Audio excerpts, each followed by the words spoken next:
This is a video review for Transformers War for Cybertron Megatron. With the fall of Cybertron, the hullabaloo going on right now, I figure this is a great time to revisit this figure. I reviewed it once before, but it was way back when I sucked at reviewing, and almost no one saw it. So here's the figure again, and as you can see, I have 3 cannons, and it makes him look glorious. If I were Lugna, I would be bowing before this guy, because as far as the Megatrons go, this guy is a mega-ist of all Megatrons. Now, unfortunately, this figure does have some problems. It is the War for Cybertron Megatron mold, so the arms are kind of limited. They can go around 360, but as far as in and out, they're kind of limited based on where you're pointing them. Then he doesn't have a bicep swivel, which really hurts his ability to point his cannon where it needs to go.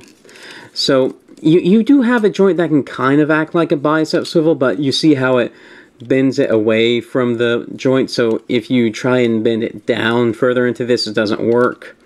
So you can point the gun where you want, it just doesn't always look as natural as you might like.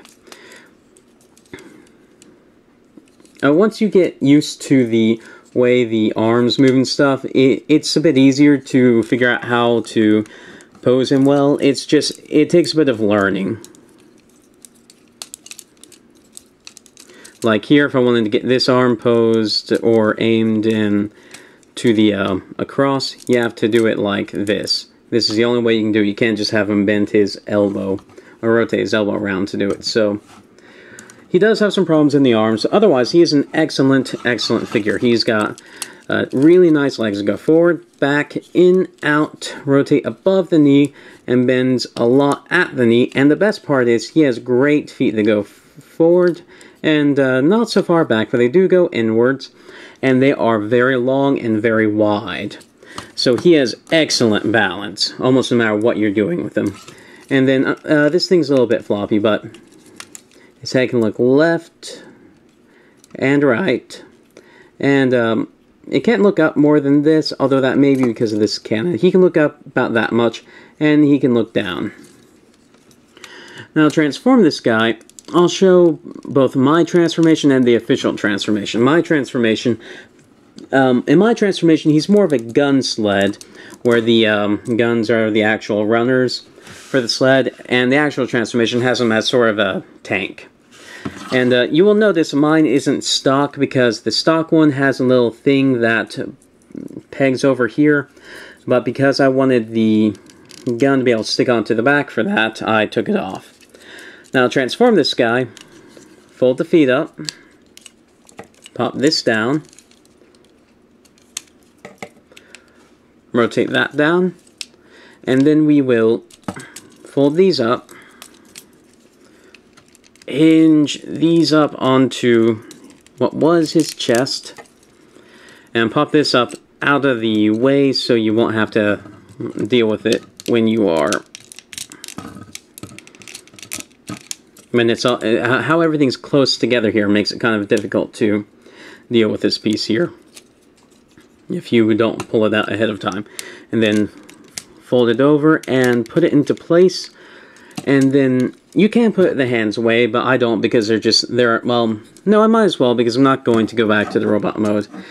The problem with transforming him from the tank mode to the robot mode is getting the halves of the hands out is a real big pain.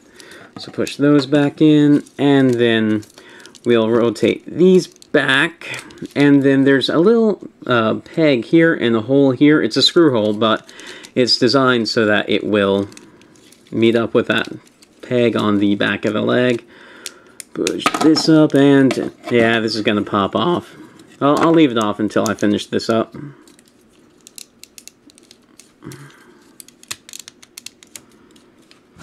And then pop this back on, and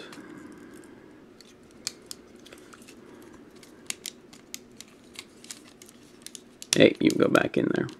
This is my War for Cybertron Megatron alt mode, and I think this looks great.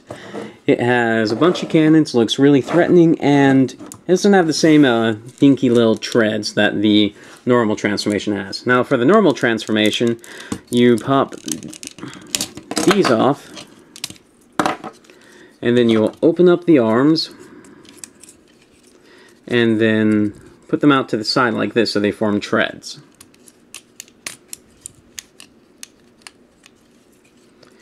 And then this is the normal transformation, and I think it looks okay, but the treads are kind of small and unimpressive, and then I like the cannon able to point up a little bit more than this. This just looks kind of dinky to me.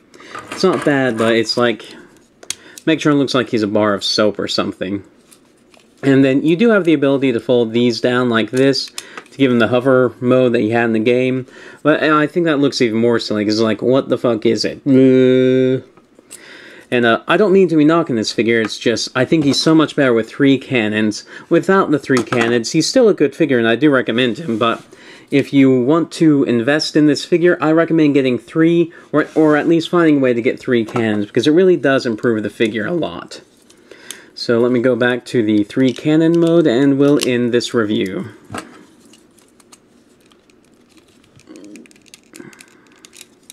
Wait, why are you not going on?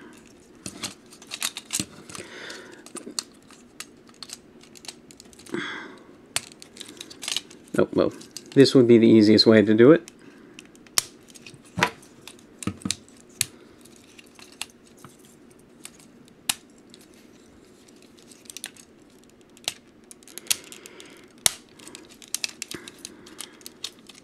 As you can see, this is a much more intimidating alt mode.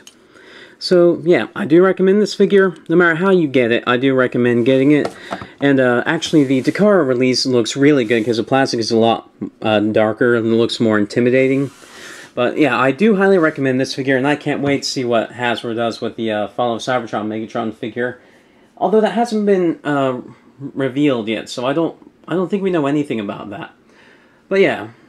I review Transformers, Power Rangers, Brave figures, Macross figures, just a ton of stuff. If any of that sounds interesting, please subscribe. Thank you for watching.